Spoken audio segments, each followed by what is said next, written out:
Alright, what is going on, everybody? Welcome back to another video, another NBA playoff video.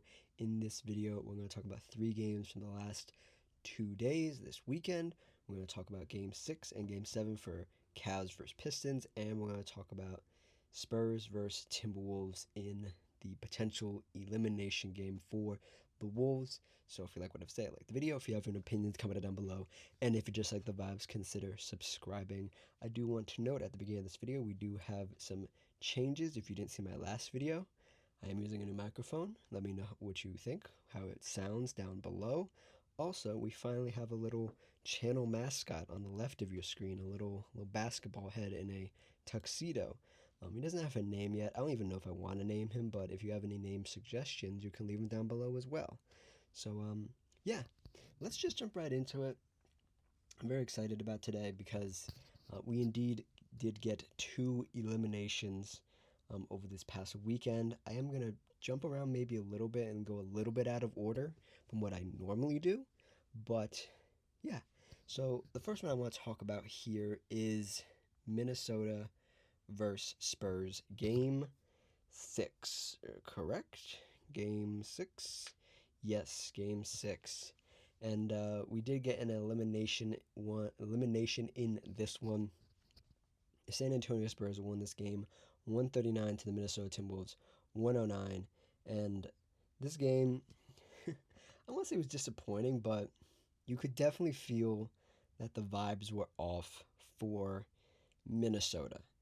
It just wasn't the right time.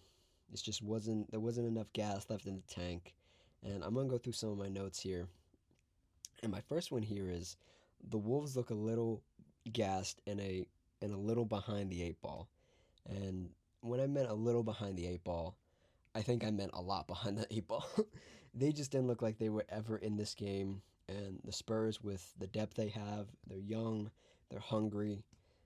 They just outplayed the Wolves from start to finish. The Wolves lost the plot completely. There was no Game 6 Anthony Edwards, even though we had 24.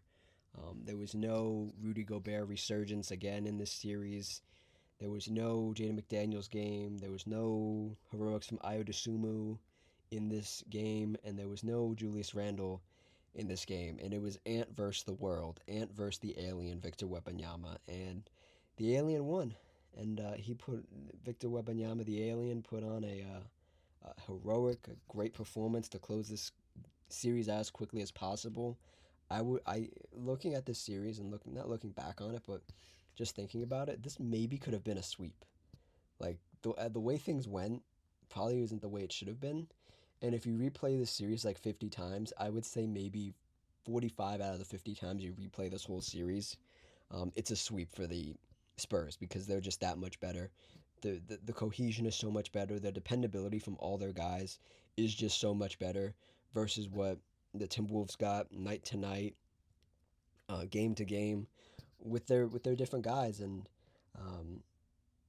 I have a note here that says the Wolves look like they were coming out of their comatose state, and I will give them credit. They did try a little bit. It was like towards the end of the second quarter, they finally woke up, and they looked okay. I did not believe they could keep it up. Terrence Shannon had 21, Naz Reid at 18. Those are the only guys that really helped Ant, and they weren't even in the starting lineup. Both those guys came off the bench, and the whole team just seemed a little bit out of it. And there are Wolves fans saying that there's a bunch of things Wolves fans are saying, but that Chris Finch should be fired. I think Chris Finch coached his butt off this whole season, particularly in the last series versus the Nuggets, and then particularly against this San Antonio team in which he thought going into the series that he might not have Anthony Edwards. And I feel like they felt confident enough at the beginning of the series to say maybe they could win it without Ant. Ant did indeed end up playing. He looked hobbled out there this whole series, but at least he gave it an attempt and went out there. And, thank God he didn't injure himself any further. He just was out there, I'd say about 70% of what Anthony Edwards would normally give you. And another note I have here is the Wolves keeping their score, working their way back into this game, And then towards the end of this game, towards the end of this half, pardon me, towards the end of the half, the first half, Fox goes down with an injury, De'Aaron Fox for the San Antonio Spurs. And at the end of this half, I was like, oh, Fox is down. I'm like, maybe the Wolves can work themselves back into this game, you know? Fox provided the Spurs, not at that point, but he ended the game with 21 points, uh, 4 rebounds, 9 assists, only 1 turnover, 2 blocks. So De'Aaron Fox was very critical to what the Spurs were doing in this closeout game. And I thought maybe at the half the Spurs would say, hey, you know, if it's really bad, let's rest him for the rest of the half, rest of the game. Let's go out there and try to win this game without him. That didn't happen. De'Aaron Fox suited back up, went out there, and to start the half, all that momentum that the Wolves had just disappeared, and they came out slow again, and they had to. It was. I use this analogy a lot because it's very true. It's like starting an old car. You turn the key once, you turn the key, you know, it just doesn't start right away, and you gotta like jiggle it. You gotta check the engine. You know, you gotta do everything, and finally it starts and it gets going. But like you're 30 minutes late to whatever you were going to. Like that's what it was like towards the end of the series for the Timberwolves, just starting an old car and couldn't get it up, and couldn't get the car going. At the beginning of this half as well, De'Aaron Fox coming back from that injury that he sustained in the first half. Came out hyped. He made a couple shots, and the Spurs were hooping. Even without Wemby, he was on the bench. He played I will say, some conservative minutes. Like he played 27 minutes, ended the game 19 points, 6 rebounds, 2 assists, 3 blocks, 0 of 2 from three, 6 of 11 from field goal. From field goal, only 3 fouls. Very conservative game from him, and he didn't need to do anything crazy, you know. His teammates backed him up. Julian Champagnie, 18. De'Aaron Fox, 21. Devin Vassell, 11. Stephon Castle, 32. 11 rebounds to go with Stephon Castle's 32 points, 6 rebounds. 9 assists for De'Aaron Fox, 5 rebounds for Julian Champagnie, 5 rebounds for Devin Vassell. Then off the bench, Dylan Harper, 15 points. Let's see here. 5 rebounds, 2 assists, 3 turnovers.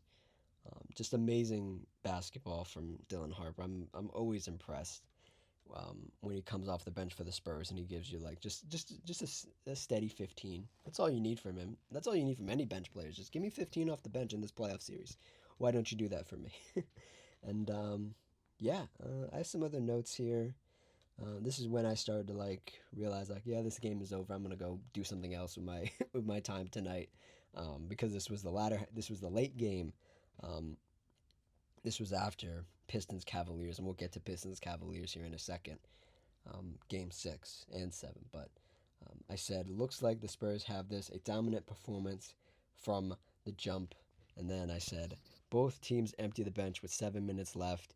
Spurs are heading to their first conference finals as a group. This group in particular, you know, obviously the Spurs are a very storied franchise, but this particular group, without Greg Popovich at the helm, with a whole new cast of characters, I definitely believe this is De'Aaron Fox's first conference finals appearance. This is obviously all the young guys' first conference finals appearance, and for the first time, they will go as a group.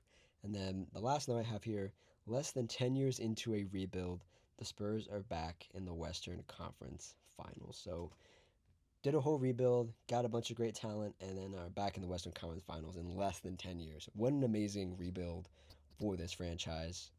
You did it the right way, and you got rewarded for it.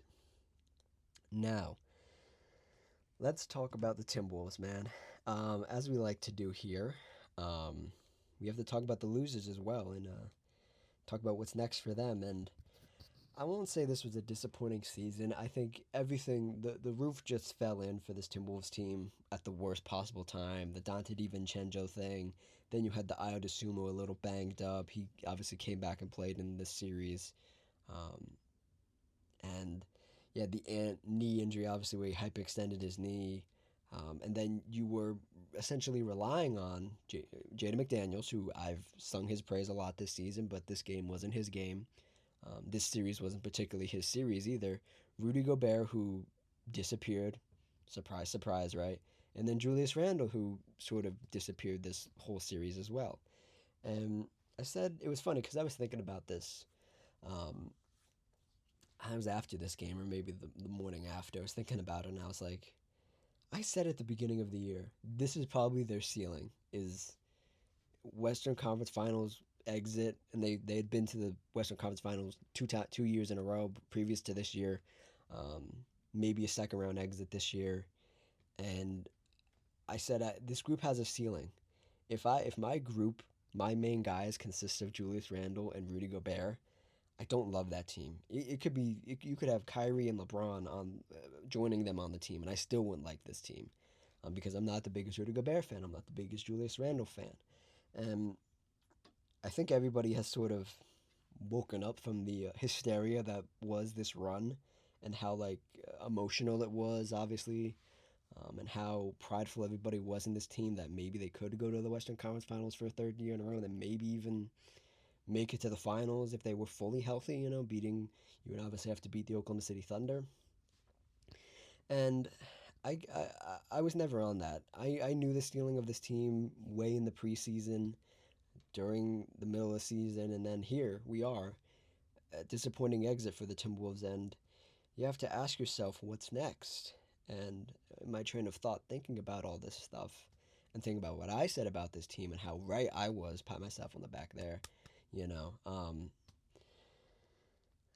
I I also thought about the rumors that um, well, there's two rumors, but one was they were really trying to get Giannis Antetokounmpo at the trade deadline. I remember hearing that, and I said I like the idea, but let's not do it mid-season. Let's revisit it during the draft. Let's revisit it during the off season and actually try to get a deal done. And I think a front court of a team with a front court consisting of Giannis and whoever, whether it be Jaden McDaniels, whether it be Nas Reed, who wants to play the three. It was reported that he is not very comfortable playing center or power forward. He wants to play the three. So any team featuring Giannis and some sustainable other forward in the front court or center is great. Um, and obviously Anthony Edwards being the star feature on this Minnesota team that Giannis could potentially come to. You think about that, and I think about, well, if you go to the if you go to the let me see, if you go to the Milwaukee Bucks, right, and you say, hey, what do you want for Giannis? Let's revisit this conversation. And you say, hey, I'll give you Julius Randle. Um, I'll give you Rudy Gobert, and maybe I could talk you into maybe you could talk me into giving you Jaden McDaniels. Even though I love Jaden McDaniels is almost like the heart and soul of this team. But if it means getting Giannis, I might do it because like if it means I can keep Io, Nas, have Giannis, and I kind of like that retooling a bit more. If I go through the draft here, I'm looking at the Timberwolves. The Timberwolves have the 28th pick in the first round. Um, yeah, and I don't think that moves the Bucks. I mean, the Bucks have the 10th pick, so like you're gonna give up what? This is without making the money work, just off the top of my head. You're gonna give up 28, Julius Randle, Jada McDaniels for Giannis. Does that get the deal done? I don't know what other treasure trove of picks the Timberwolves have, but that's the basis of it, right? I'm talking about the immediate return for Giannis. Is that enough? I don't know. And it becomes very hard because it's like, if you try to give the Milwaukee Bucks any bad contracts, they really can't take it on because they waived Dame, and they have all that money they have all that dead money on their books. So if you think, oh, they would just waive Julius, or they would just waive, Rudy Gobert, they can't. It would be financial, you know, to do that to the team and hard cap this team, and you're also paying, maybe in theory, Miles Turner. You can't do it. You need to bring a third team into it, and that's the issue with like this second and third apron era of basketball we're in, where it's like these two team deals don't really happen. You need to have a third team to like take the money or like bring in more assets and they take the Timberwolves assets or something. And I just don't see it happening. Anything's possible, but it'd be a lot of financial and draft pick and everything else gymnastics to try to get Giannis to the Timberwolves. And if it does happen in theory, I think it would be a very good team. I like Io. Io wants to test free agency. He said in his exit interview, "We'll see how much the Timberwolves want to pay him." Um, you have Nas Reed, who's a serviceable player. I just need, like, out of all those guys I just named, Julius, Rudy, preferably not Rudy, Jaden, Io, and Nas, I need to at least keep two of those guys, and obviously and to make this team sustainable, and we can at least have a crack at another Western Conference Finals run. Um, Another player who was rumored, who I had completely forgotten about, um, at the trade deadline was brought up again in this offseason. A potential offseason target for the Timberwolves was Kevin Durant. I don't know how I feel about Kevin Durant at this point. I feel like the best thing for Kevin, maybe perhaps at this point in his career, is to go to Minnesota and play with Ant because him and Ant are really tight. They share a very similar personality, I think, uh, except Ant's a little more extroverted, where Katie's a little more introverted. But I think them two would be really great together. I don't know what the bones of that deal is. I mean, if I had to think about it, like you would have to do a sign and trade, and you would have to give the Rockets like Io or something because they need a point guard. They literally need Io. That's what they need, and they have Fred VanVleet coming back. Maybe you take Fred VanVleet on your books, pay him the money, right? And they probably, I mean, a thought that immediately popped in my head was like Shangun for Rudy Gobert, but then I thought about the spacing, and I was like, Rudy Gobert and Ahmed Thompson on the same team. Oh Lord, oh no. So that's not gonna happen. But I think those are two things you definitely revisit this offseason is Giannis and KD, and I think at the bare minimum, Julius Randle can't be on this team again. Julius just was he's just I don't want to say anything mean about him because I'm not the biggest fan of him, but he's the type of person that just isn't built for playoff basketball. When teams can zone in on you, when teams can really game plan for you, Julius is unremarkable. Just like, and not in the positive unremarkable, just negative. Like he's just eh. And I didn't like it from the start with Ant. They've had a couple good moments, but I think this group as is has run its course, and there is going to need to be some direction change for this team. They have a new owner, or partial owner, dual ownership with, um, was it Aaron Rodriguez? Yeah, Rodriguez and some other multimillionaire, and they're gonna bring back the old Timberwolves jerseys next year as well. They're gonna redo their jerseys. What's it called? I forget the word for it, but they're gonna do their jerseys differently next year. And I feel like it's time to just flip the switch and turn the page and go into this pseudo new era with a new group of guys featuring Ant plus two guys you keep, and then bring in a big free agent. So yeah. The other thing I wanted to mention here was some other potential names, and these names also could be used for, we'll say, another team here in a moment. There was some there was some buzz, no pun intended, of maybe trading Julius Randle just to get off the money to Charlotte. I think Charlotte has some nice pieces that the Timberwolves could use. Um, you could go down the rabbit hole of like the people that are like disgruntled or free agents or whatever. Tyler Hero, Jalen Brown, Michael Porter Jr., Austin Reeves, Giannis, Trey Murphy, Kawhi. I don't think Austin Reeves solves your problems. I think Tyler Hero. I think if all else fails, and this goes for other teams too as well, it's like you pick up the phone, you call Miami, say, hey, what could we do for Tyler Hero? Is there anything we could do? Um, Michael Porter Jr. is a shot in the dark, but considering he's an improved player, and I think his last year in Denver was kind of underrated. Personally, I think it really is underrated. He was a really good rebounder. Obviously, didn't shoot the ball particularly well, I don't think, but I think he's much improved now. Um, and then the other big name besides Katie and Giannis that I forgot to mention was Kawhi. Um, Kawhi and Ant. Hmm. I don't know. Here's the thing. I don't know if Kawhi wants to leave LA because his family's in LA and he wants. I truly do believe he wants to retire in LA. And Minnesota's just so far from LA. It's just like, but depending on how long Kawhi wants to play, it might be the best outcome for him because if this expansion is going to happen and the Wolves are one of these teams that might have to go to the Eastern Conference, Kawhi might be able to help you out there in the East. I don't know. This is all hypothetical. This is all, just stuff like that may or may not happen, and I'm overthinking it. It's way too early. It's way too early to think about this sort of stuff for this team, and yeah. Let's um let's backtrack here.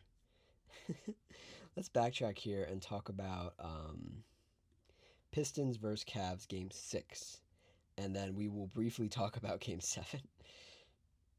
So, my notes from game 6. This was a winner go home game for the Pistons in um, Cavs land, the Rock. I think that's what they still call it, right? The Rock? Yeah, they call it the Rock. Yeah, the Rock. Um, Pistons ran the double big lineup. I was at this point in early in the game. I was waiting for Jalen Duren to do something.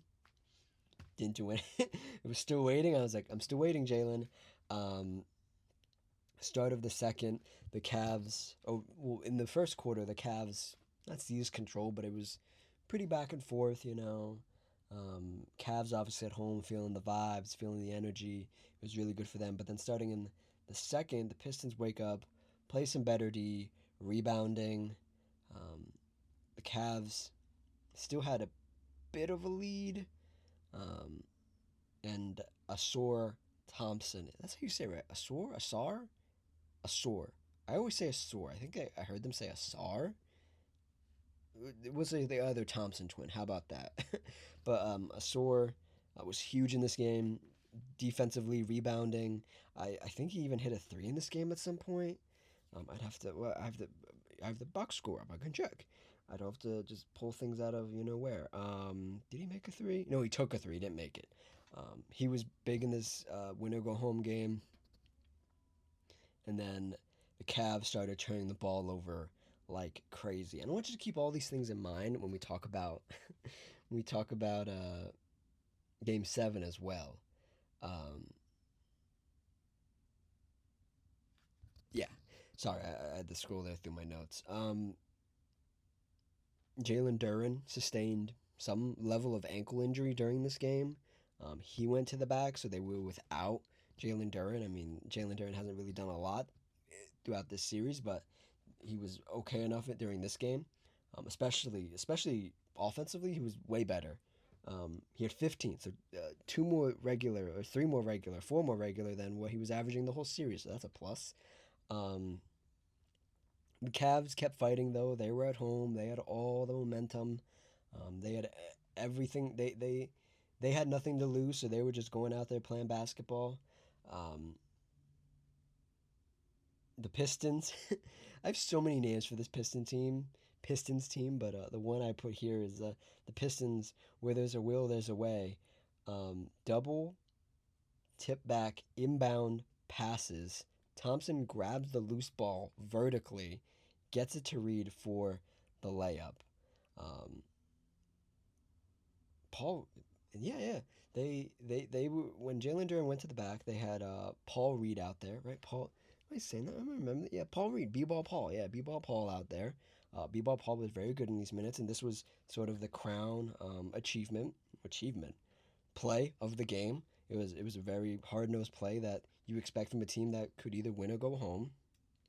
And um, as you get into this game, Duncan Robinson emerges once more for the Pistons, and I said here, and this is something, regardless of how the series turned out, Duncan Robinson played so well.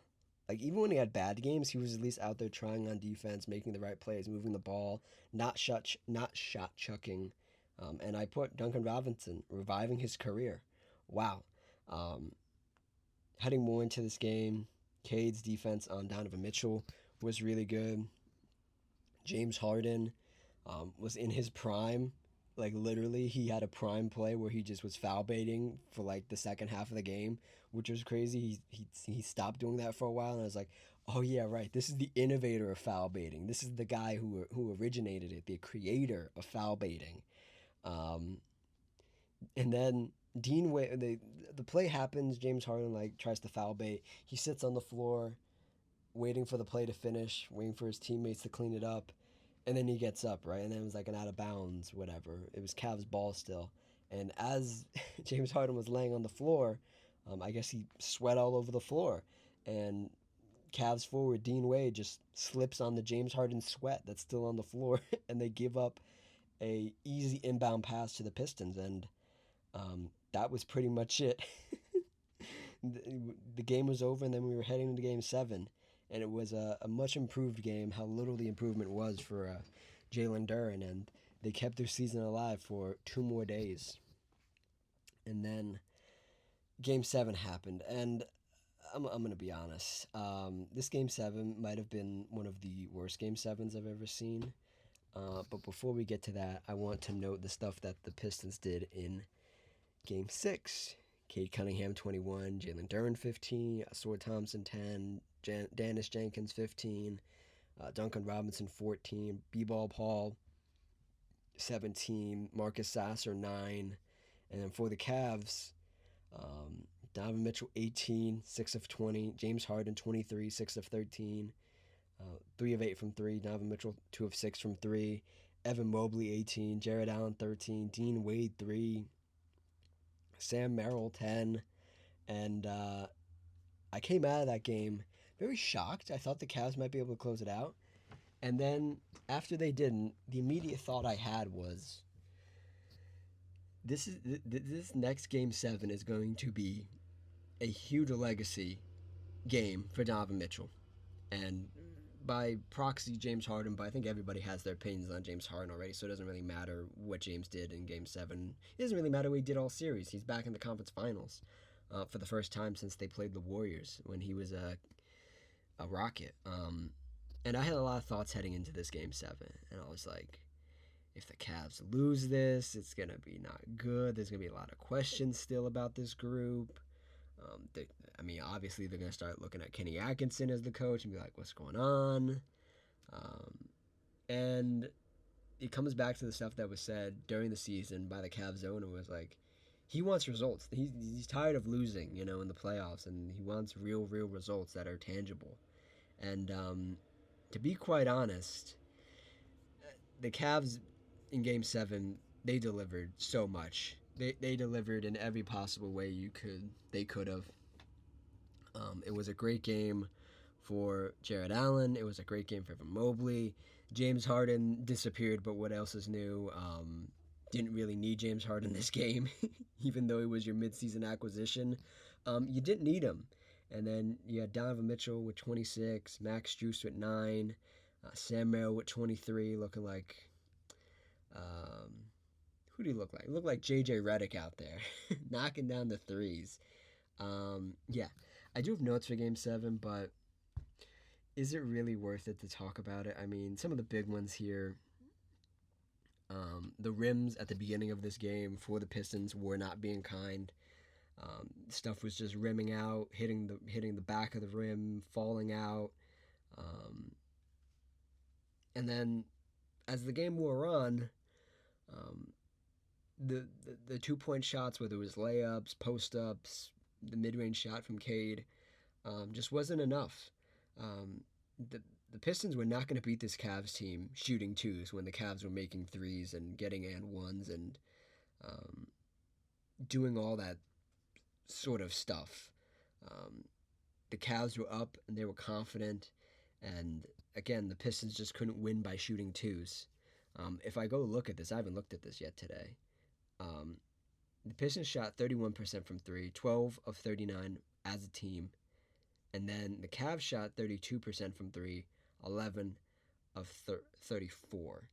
And I believe I do have numbers from halftime as well. I'll get to those in a second. But um, as we got towards halftime and as the game slipped away from the Pistons, I went on Reddit and I was just scrolling on Reddit and I found a Reddit comment that I found so interesting. This is from a Reddit user and he said, LeVert being such a prominent creator is speaking volumes. And they put it perfectly, I think. Karis LeVert being like your off the bench creator for this Pistons team, we all should have known that that was not going to be a positive thing. That was not going to be great, especially in the playoffs. And I do want to take a moment here to think about this because I had this thought as the Pistons were losing this game. I was like, man, Jaden Ivey was supposed to be like the second creator for this team. And he just went, all, he went into a religious psychosis. And he was no longer a Piston at the trade deadline. And as much as Jalen Duren did what he did, there's nothing wrong with what he did necessarily, but like just the hysteria that he was in and the distraction that he might have become for this Pistons team, and it was really bad. Just thinking about him in this series and in this particular game, a Game 7, where you needed another creator, Jaden Ivey would have been so important. It would have been so important. It would have been so good for this Pistons team. And I just want to say, if I said Duren, I meant Ivy. If Jalen Ivey would have been so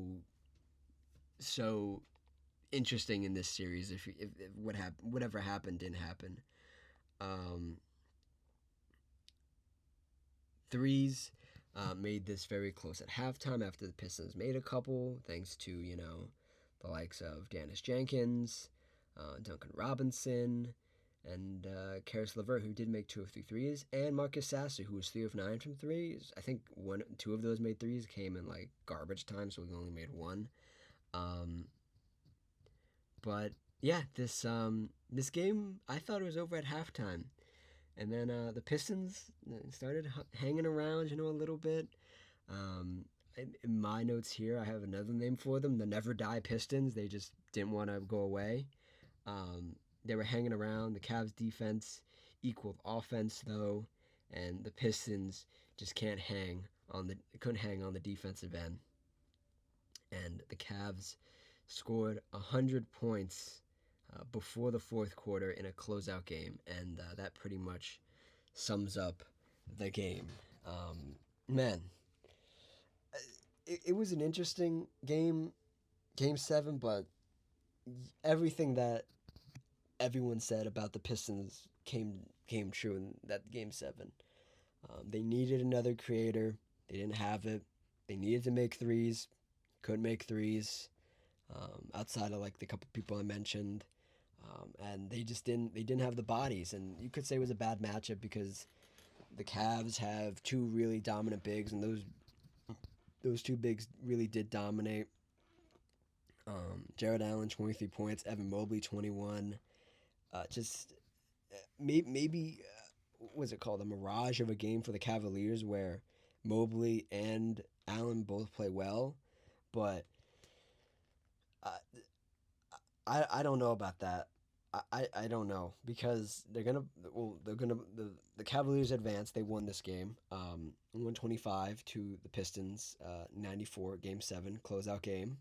They close this out in Detroit. They move on to play the Knicks, which we'll talk about in a second. But I don't know if this was a mirage of a game for the Cavaliers bigs, or this might be the new norm, at least for this playoff run. They played incredibly well, and this is exactly what Donovan Mitchell needs. Donovan Mitchell reaches his first conference finals of his career. I believe he played 77 playoff games before getting to this point of being in the conference finals, so congrats to him, and congrats to his Cavaliers group. Yeah. it's just hard to think about what went wrong for the Pistons because everything went wrong and everybody was so right about them to such a T, like to such a poignant end that like, oh yeah, that's right. The Pistons lack this, this, and this, but they're the number one seed and they're probably going to go to the conference finals, right? No, because like that stuff really does matter when it comes down to it, and um, there are some awkward conversations that are going to be need to be had by this Pistons group. I mean, Jalen Duren played himself out of like a multi-year, multi-million dollar, $100 million contract in one playoff series. He was awful, just like not sugarcoating it, just awful. And I like a lot of these guys, and I think I said this when we like it was like end of season or like beginning of the playoffs. It's like I like some of these names. Some of these other names I really don't love. Like I like Cade. I think at that point I said I like Jalen Duren too, but this was before this series. I said I liked Dennis Jenkins. I liked Asura Thompson. I liked Isaiah Stewart. I liked Ron Holland. Um, Chaz Lanier, I even said I might have liked the limited minutes that he did get in the regular season. Um, I don't think I was on the Dennis Jenkins thing yet, but Dennis Jenkins did appear um, in a big role for this Cavs team in the playoffs and in parts of the regular season. But I do like some of these names. Some of them, Tobias Harris. Even at that point, Duncan Robinson. I was like, I don't know. I don't know if this is going to hold up in a playoff series, and it was true. And Tobias and who was it? Jalen Duren ended up being the people that didn't show up. And to that point, same thing like I talked about with the Timberwolves. This group is going to need to make some adjustments. You're going to need to make some moves. You're going to need to do something because as great as this team was defensively at times, it's not the early 2000s anymore. Teams are scoring 130, 140 points in playoff games. You're going to need to be able to combat that, and you're going to need to be able to weather those storms with your own um, shots and your own creation. And to put that all on Cade just didn't work out. It just didn't. Flat, blank, to the point, just didn't work out. As great as Cade is, um, I pulled it up in the series, and when you look at it in this totality, um, going all the way from game one to the rest of these games, um, these are the last 5 games, yeah, last five. Yeah, 13, 21, 39, 19, 27. And his plus minus is god awful. It was never plus in the plus minuses. Minus 32, 13, minus 4, minus 23, minus 6. Um, it's too much on his plate. Just way too much on his plate. Way too much for him to do. And like we talked about with the Timberwolves, they're going to need to go out there and change this roster up. And the positive out of this, though, is like you're not going to have to pay Jalen Duren a crazy amount of money. Hopefully he takes a little discount and understands like, well, I need to work on my game a little bit more before I can get paid like that. Even though I was very good this season, I need to do better. And none of this regular season stuff matters. I need to do it in the playoffs, and he really didn't do it in the playoffs. And I hope he understands that. And this Pistons team can benefit from it because, like I said, we can pull up these names that we were talking about. Kawhi. At the bare minimum, a Tyler Hero. This Pistons team needs some more juice. It needs something else. Whether it is, like Austin Reeves or like, um, I mean, with the money that with the money that you were going to have to pay Jalen Duren, you probably couldn't have got Austin Reeves, but maybe now you can. Um, Giannis, maybe. I don't know if I love that for this Pistons team, but like Kawhi, Trey Murphy, Michael Porter Jr. I like the idea of like a real scorer. Like Cade can do everything else, like he's shown he can rebound, he can pass, he can score if he needs to, but like take that load off of him, especially in the playoffs. Get a guy like Tyler Hero, Michael Porter Jr. That'd be really good. The other names I saw floated out there was Lauri Markkanen from the Jazz, which would require a bunch of other things to happen. That are out of the Pistons' control to maybe get to that point to where Lauri Markkanen would be on the trade block. And there was another name. I'll see if I can find it here. There was a picture. that somebody posted with. Oh yeah, Trey Murphy and Lawyer Marketing. Yeah. So you just need to get some help for Cade, and I think this is a very valuable lesson in all of this, where like every really good regular season team, every really good young team gets to this point where there is an impasse and there is nothing you can do about it, and the better team won. The better team did win. At the end of the day, you look at the Cavaliers and they have what one, two, they have four All Stars technically, right? Jared Allen made an All Star game once; he was borderline All Star. Um, they have four All Stars. You have one, and you can play as hard as you can in the regular season and some of the playoffs, but the other thing that hurt the Pistons was playing two 7-game series. They played the Orlando Magic, who they should have gotten rid of, and in 4 games they didn't. They messed around. The Pistons won in 7, and then going back here again in this next series to go to 7 games. Even if you made it to the conference finals to play the Knicks, you would have played so much basketball, unnecessary basketball, that it would have ended like this anyway, and you would have had to have these conversations anyway. And I truly do believe that this Pistons team will make an adjustment. And to finish up my thought, like every young team needs to go through this where, okay, we have the young core, we have a bunch of talent.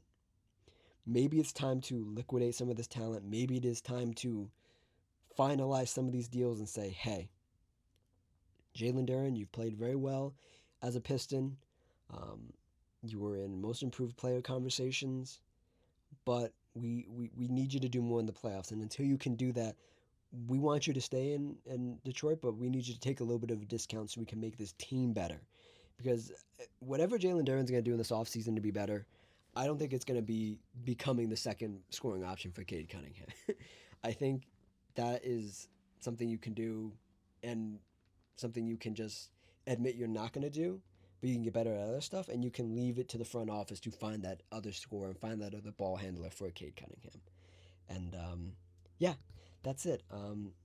Cavs win this series, um, 4-3, and they win in 7 games, and they're heading to the Eastern Conference Finals. And before we get out of here, I do want to talk about two things: preview the conference finals, um, and then talk about some news that broke this morning. So in the West, we have Thunder versus Spurs, a rematch from the regular season that everybody would hope would come to fruition and be the Western Conference Finals. And here we are.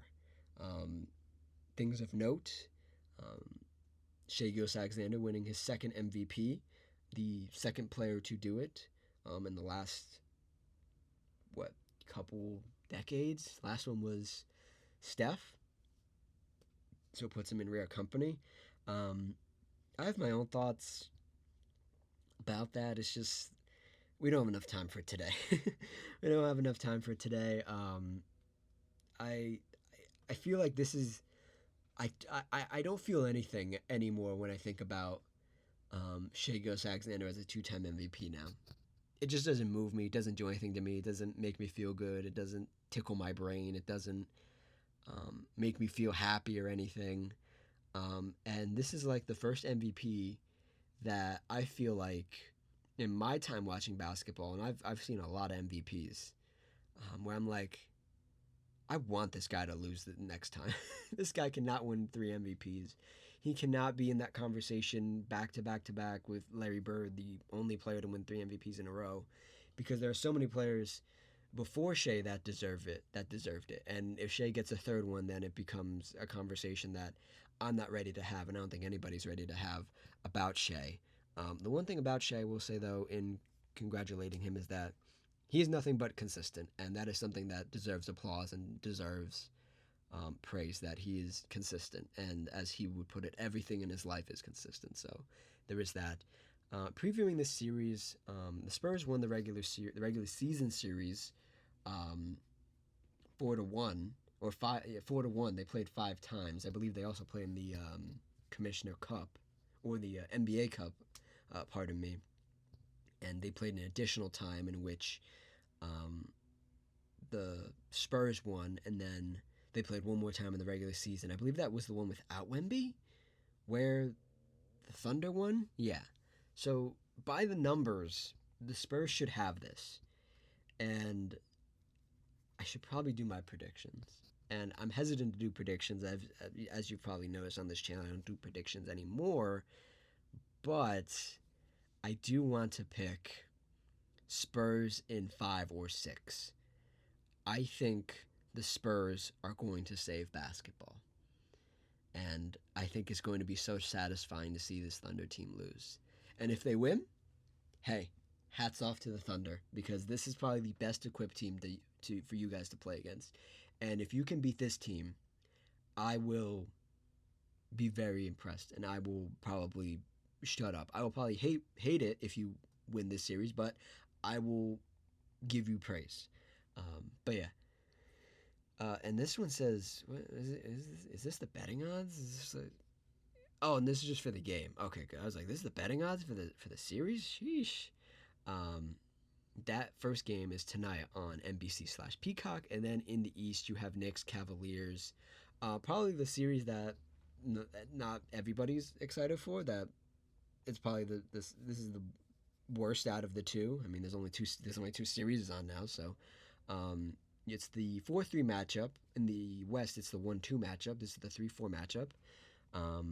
I think I think this does have the potential to go like 5 or 6, just like Spurs versus OKC.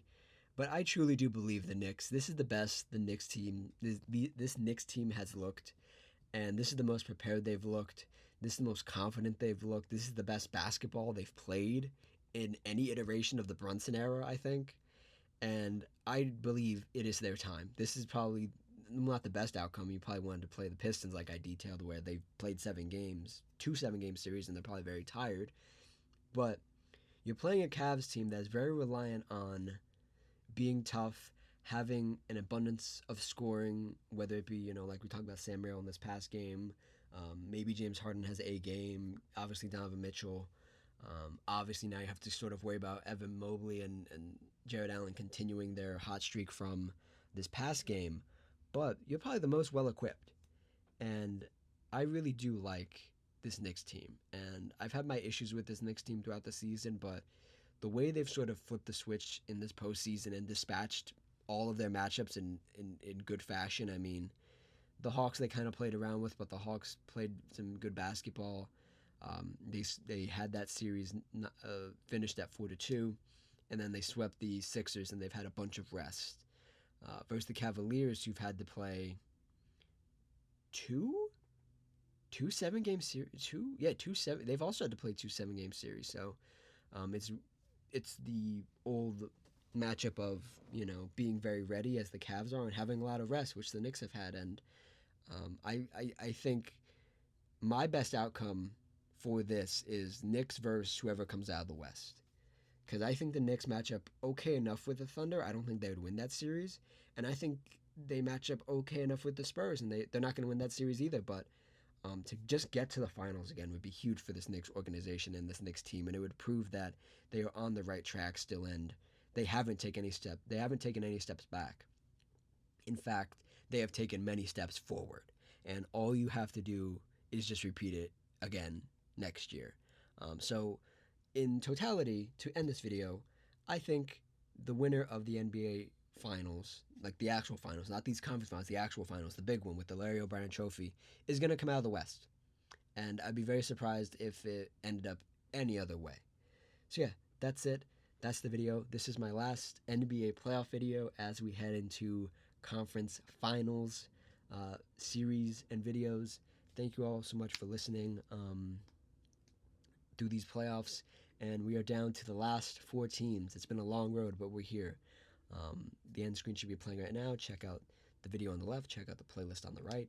Check out my channel. You can hit the little icon right in the bottom middle of your screen. A little subscribe will pop up, and you can subscribe with ease to keep up with all NBA conference final stuff and eventually final stuff and WNBA regular season stuff as we move through that as well. Like and comment, and I will see you guys next time. Cheers.